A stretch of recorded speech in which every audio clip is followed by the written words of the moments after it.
Welcome to this first video for the Chess Olympiad 2012 in Istanbul, and this covers the first round. I'll try to make a daily video for each round and present some highlights of this round. First round, of course, saw lots of very uneven matches where the top teams were paired against very much lower rated opponents, so it's pretty much a must-win situation for all the bigger teams. And if I'm not mistaken, all favorites won their matches. There hasn't been an upset in match terms, but there have been quite some single game upsets where very much lower rated players managed to win or draw their games. In terms of wins, there have been some notable defeats, like Luke van Vele lost his game against a FIDE master, and I think Emil Sutovsky also lost with white even. So there have been a couple of upsets, but I picked two games that I liked and they're interesting to watch. The first one here is from the match Bolivia versus Armenia. Armenia being one of the top favorites for the title. They already won the Chess Olympiad in 2006 and 2008. And here in the first round against Bolivia, they played without their board one, of course, Levon Aronian. They played this first round with Movsesian as their first board. Here playing black against the Bolivian Grandmaster Osvaldo Zambrana. Never heard of him, but he did a very good job in this game. So let's see what happens. Okay, I need to do this first. And now we have the first move, e4. Please take note that the clock times are bogus. I just imported this game here into the software, so ignore the clock times. It was a classical tournament game. And also one word about the possible not so great video quality. I'm doing this in my vacation from a notebook, so I simply don't have the screen estate to do it in very high quality. So okay, e4 was played and Movsesian plays the Sicilian.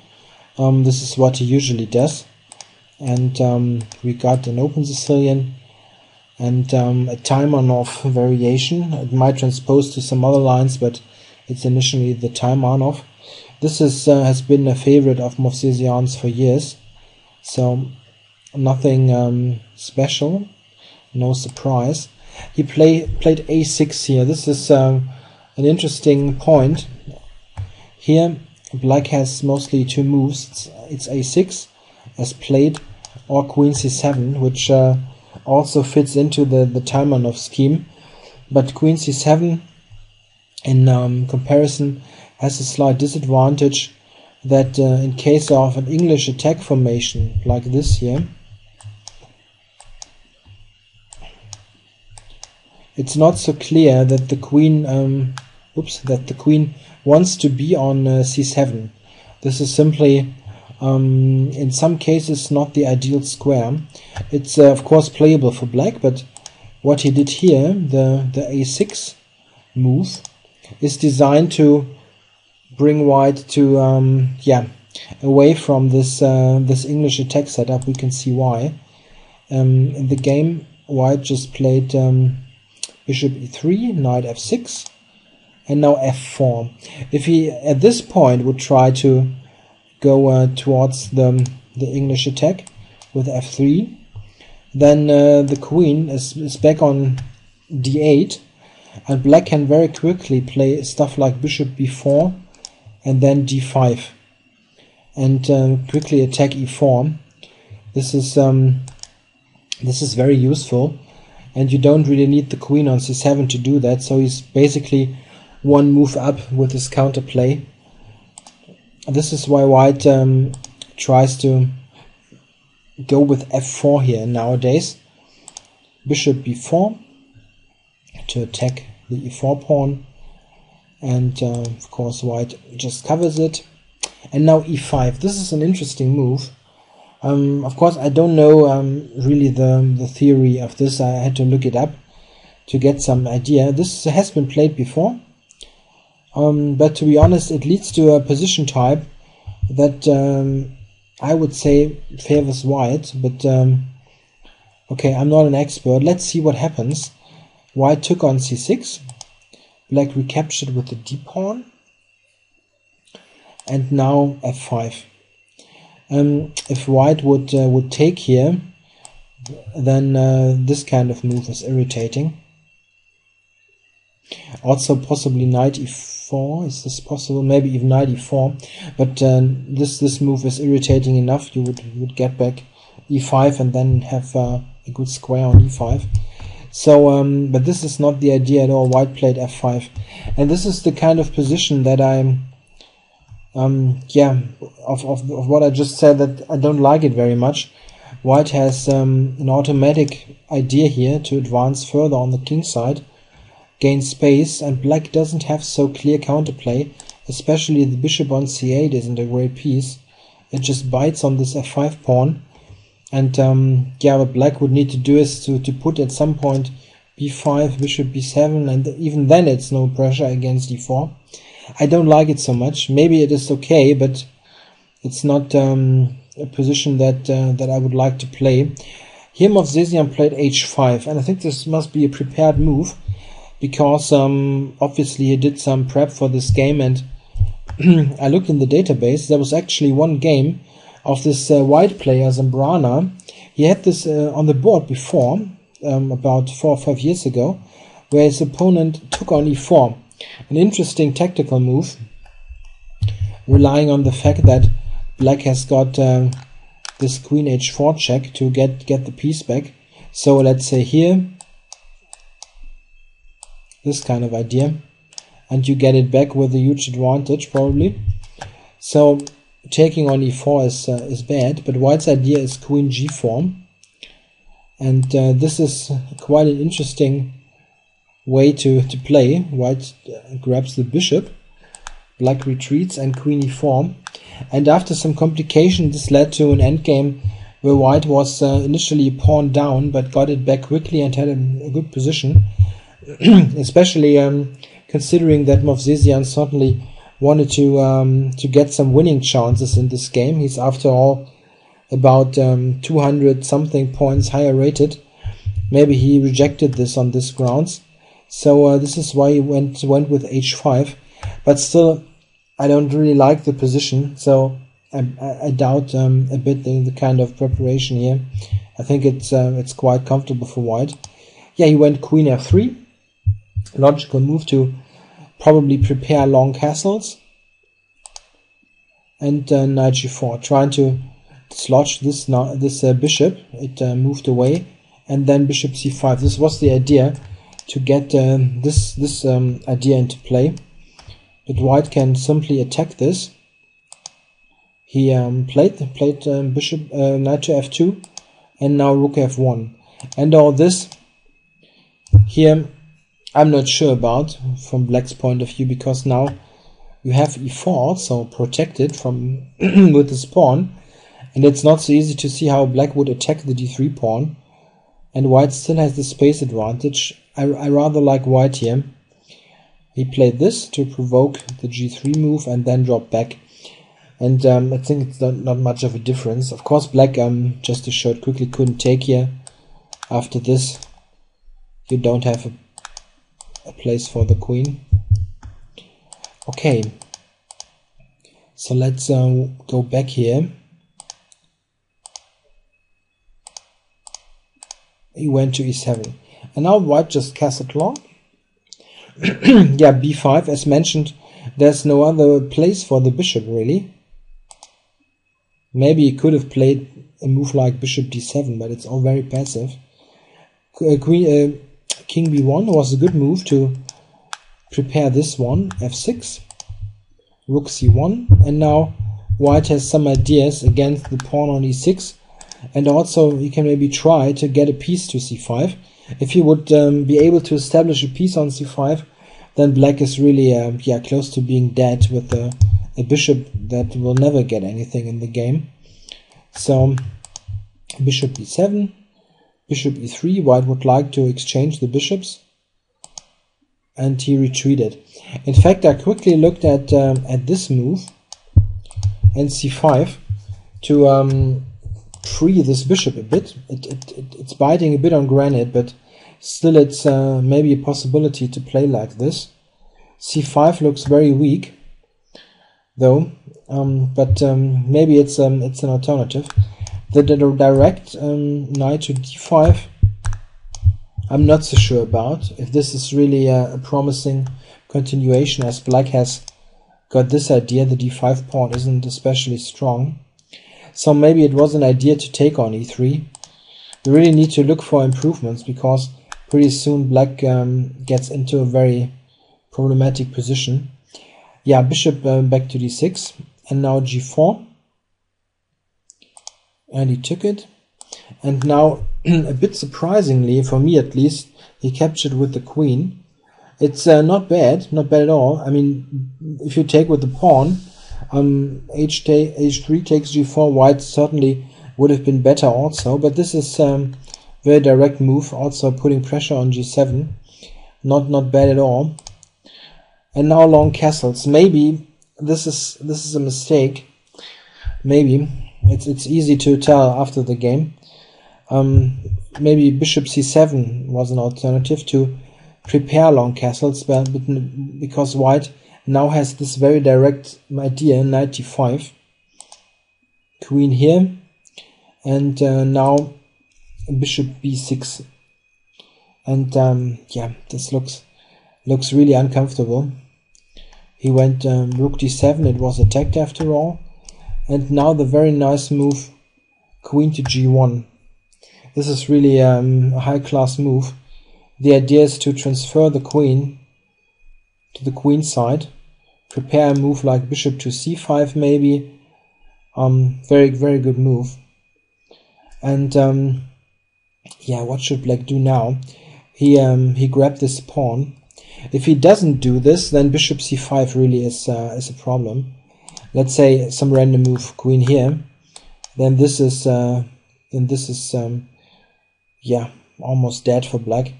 He needs to take here, and then you have this coming up, and black will lose on c6 or a6, and the king is terrible. So I think relatively best was to take what he did. Yeah, here white played it in a very straightforward manner. He could have made some less forcing move also, keep some advantage, but he just sacked the rook spectacularly on c6. Very nice move. The idea is, okay, black needs to take, no discussion. Rook c1, and yeah, what should black do now? The bishop is hanging, and not much that you can do. Let's say he goes king here, then bishop a5 with this idea is just deadly. This is the nice point of this queen g1 move, that the queen is so quickly joining the attack, and black has no defense here. He would take here, then it's just mate coming up with rook c8. So it's lost. He cannot protect the bishop, and he needs to play some move. Obviously, what should black do? In the game, he went for this move, possibly intending some counterplay. An alternative, and a very decent alternative, probably was to take here. And after this, at least in my analysis, which wasn't like 5 hours long, I didn't find a win. Funny enough, it looked super dangerous. Maybe one of you guys with lots of time on your hands find one, but I didn't find one. King b7 and bishop a5, and it looks terrible with queen b6. But black has this blocking move, rook d4, and I don't see how white can crash through here. I simply don't see it. Something like this here is probably a draw with this intention, and now back, and we can do this for hours. I didn't find a win. Maybe you find one. It seems to me that rook takes d3 would have saved the game. So maybe from a theoretical point of view, this rook c6 sacrifice wasn't the best move, but it put enormous pressure on black, and he really cracked down now and played this queen h5, and this is winning now for white. He took c6 with check, and black has to block this. He simply cannot move the king again. If he goes here, you have this very nice move. Oops. The queen on g1 is just brilliant, attacking this pawn and this queen b6 idea. This is mate next move. Oh, okay, queen f7 or rook d7 and so on, but black is mated on c7 or a7. So black needs to interpose, which he did, and which he did, and now maybe white didn't play the most exact move, probably, but it's difficult. He played queen c1. If white would have played bishop takes c7 here, I think he would have won much quicker, but it's not so trivial. Takes, and then of course there's rook h1, but in fact white can just take and go for this, and after, let's say, queen here, bishop retreats, queen takes. Here white should be completely winning with rook c7 to come. This is a mating net almost. I think it's dead lost. The computer is on +7 or something, so it should be winning, but I guess white maybe miscalculated something here. But it needs to be said that what he played probably is winning as well. Or not saying it's not winning, but it still puts lots of problems on the board for black. He played this queen c1, attacking c7 even more. Rook here, the only move, otherwise you would simply lose immediately.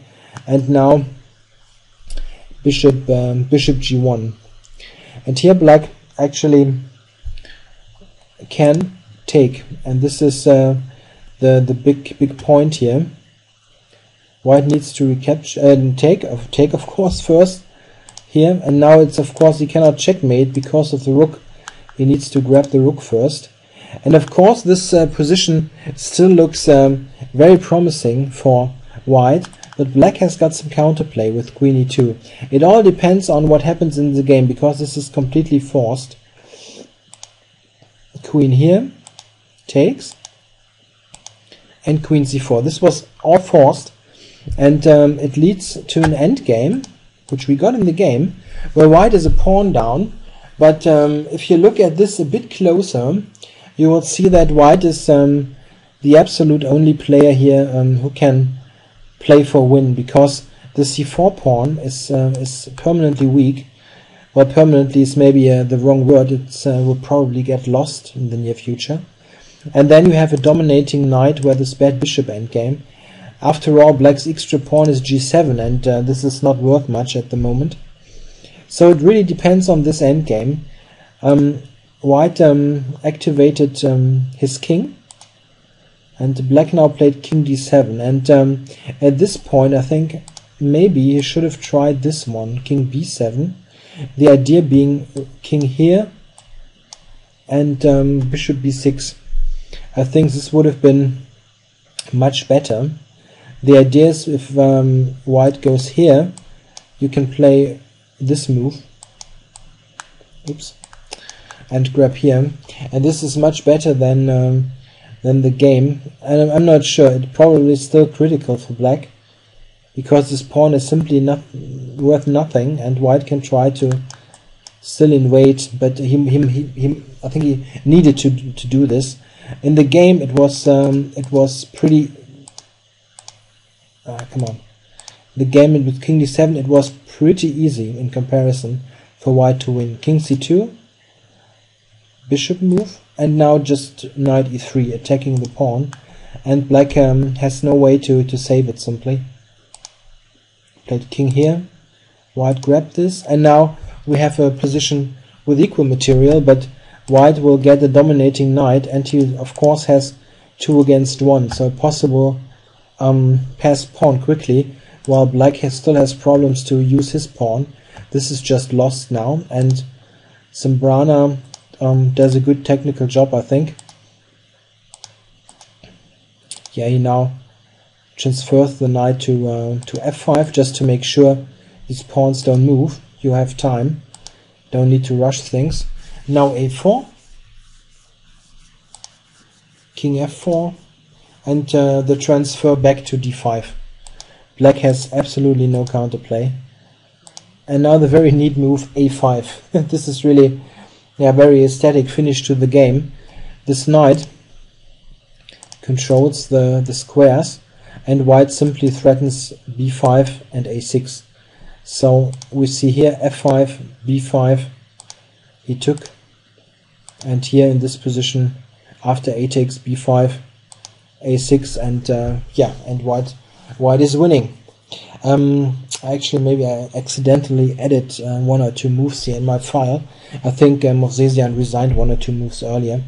So a very, very nice game by the Bolivian Grandmaster here, who really put lots of pressure on Movsesian, who maybe had chances to save the game, but he was really under pressure throughout and didn't manage to cope with that. In general, yeah, in terms of the match, Armenia won. They won the other 3 games also pretty, yeah, in a pretty convincing fashion. So it wasn't a disaster in terms of the match standing. All right, and this was the first game. I want to show a second one. Let me just load this here.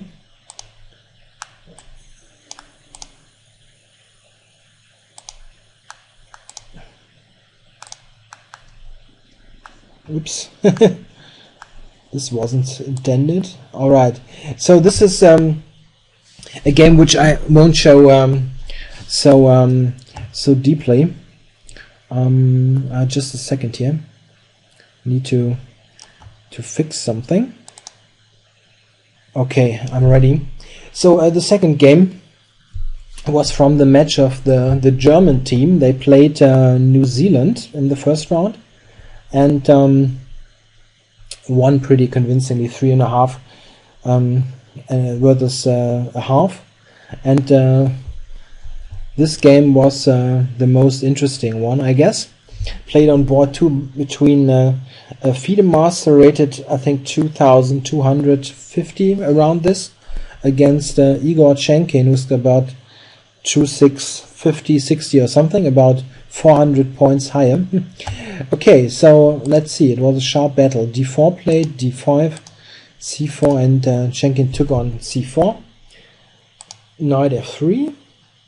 And now the rare move, but interesting move, c6. In the Queen's Gambit accepted, usually black plays, instead of this, he plays this knight f6 move, the most popular one. But this often leads to somewhat less interesting positions. Just to give an example, black always needs to reckon with this kind of line, which is pretty much the worst kind of opening you can play against someone lower rated than you. To win at least. To draw is okay, but to win it's very difficult with black, as white easily can exchange even more pieces and has no weaknesses. So of course Khenkin didn't want to do something like this. He played this c6 move, which is much more complicated. The idea is, we see it immediately, e3, and now he played b5, covering this pawn. White, of course, with a somewhat slow move like e3, he needs to get it back. He cannot play this in gambit style and occupy the center. He must try to get the pawn back. So he attacks the pawn chain with a4, e6 played, and now takes b3. So we see that black probably won't be able to hold this extra pawn, but he's got other ideas. He played bishop b4 check, bishop d2, needs to do that. You cannot play something like this and black immediately wins. So bishop d2 was the only move. Takes, knight takes, and now a5. It's a very, very sharp setup that black chose here. He doesn't develop any piece, but he installs these very dangerous pawns, which in the long run can win the game just by advancing and queening. So it's a very sharp position. It very much resembles the Notenbohm variation of the semi-Slav. The difference being that in the Notenbohm, white would have a bishop on b2, which he doesn't have here. It's a very similar in structure though, and a very sharp kind of position where you can easily play for a win with black, but you can also easily lose the game. It's very risky. Okay, white plays knight e5, a good move, immediately threatening to take here, because there are some loose pieces. Black hasn't developed anything. He only made pawn moves beside this bishop exchange. Okay, black needs to catch up in development. Bishop d3. In general, it is also an idea for white to play c5 early in this kind of positions. I don't want to make a big theoretical survey here, just focus on the main point in this game. So they both continued with pretty logical looking moves. Also f4 supports the knight and intends further actions on the king side. Knight here, bishop c2, also a good idea, blocking the pawns. h6, not so sure if this is really necessary. Okay, queen e1, intending queen shifts to the king side, took on e5, retreated, and here white played knight e4, and this is, I think, a mistake. Maybe you should have played something like this after all. The problem with knight e4 is not that, oops, this was too quick. This also, I'm sorry. Need to get back to the game position. The problem with knight e4 is not that this would be a bad idea. The problem is a tactical one. Black now could play b3, using the fact that white cannot capture because this thing is hanging. So white was forced to play the bishop, and now a4, and this really helped black tremendously, this advance of the pawns. Yeah, it's always a very dramatic kind of position type, where any kind of slow play by white will lead to his defeat. And after he allowed his pawns to get advanced, he really needs to get going quickly, and he does so. First the knight gets to its active post, black moves the bishop, and now white goes for this battery type of attack on h7. Queen a5, I think a good move. Queen d3 with very direct ideas. f5, black needed to do that. Yeah, white captured, keeping the diagonal open, and black recaptured with the knight. Yeah, and now we have a kind of position where it's really, yeah, a do or die kind of situation. If white doesn't play something very direct, very brutal quickly, these pawns will simply promote to queens.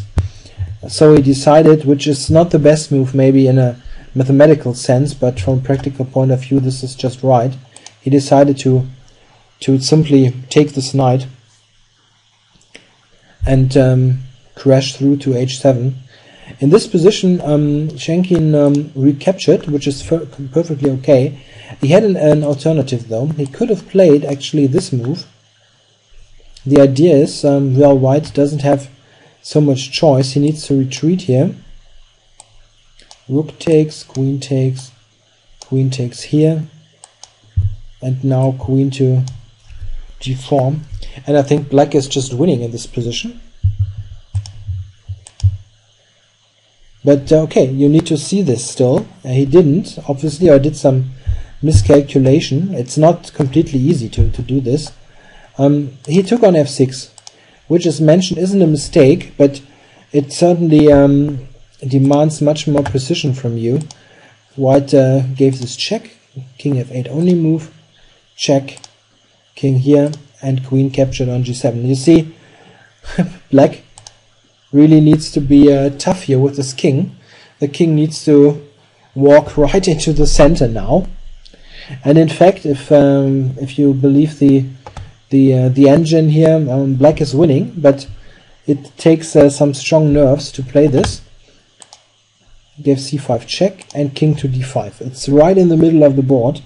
In the other line, black's king would have been perfectly safe, and this is why this is preferable, really, also from a practical point of view. Yeah, white here did really the best he could do. He gave this check, drawing the king even further into white's camp. He needed to take. In fact, I'm sorry. He actually could have played king c4, but obviously it's very, very hard to do this. I don't have the exact times of this game. I'm not sure if they're available even somewhere, because it was played on much lower boards. It would be interesting to know about Khenkin's time situation. I sometimes played together with him in the Belgium League. He's in the same club. He doesn't play every match, but sometimes he does play, and he tends to get into absolutely weird time trouble sometimes. It's possible that he didn't have much on the clock, very much possible. Well, what he did is perfectly okay. Taking was okay. It's still winning, but and the mistakes, the mistake is coming a bit later. Queen f6, and here black could win, but not easy at all. He could have played here queen d2, and I think this is winning, intending to grab the pawn also with the queen. So a possible line would be this. And white can take here, but this should be winning. It's not easy at all. If you don't have lots of time on the clock, you can easily go astray here. In the game, as managed, he didn't play this queen d2. He played the king here. Yeah, and now in fact. It's a draw. White played queen f1 check. And how would black escape now? If he goes back, then you're even losing with rook d1, and you cannot prevent these mates. I'm not sure, maybe you overlooked this. I'm not sure. And so what should black do in the game? He went here. Where else? And then it's just checks.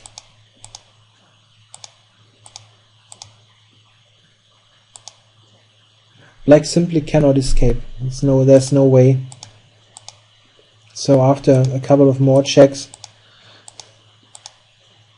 the draw was agreed. I think exactly. I think here game drawn. Here the draw was agreed.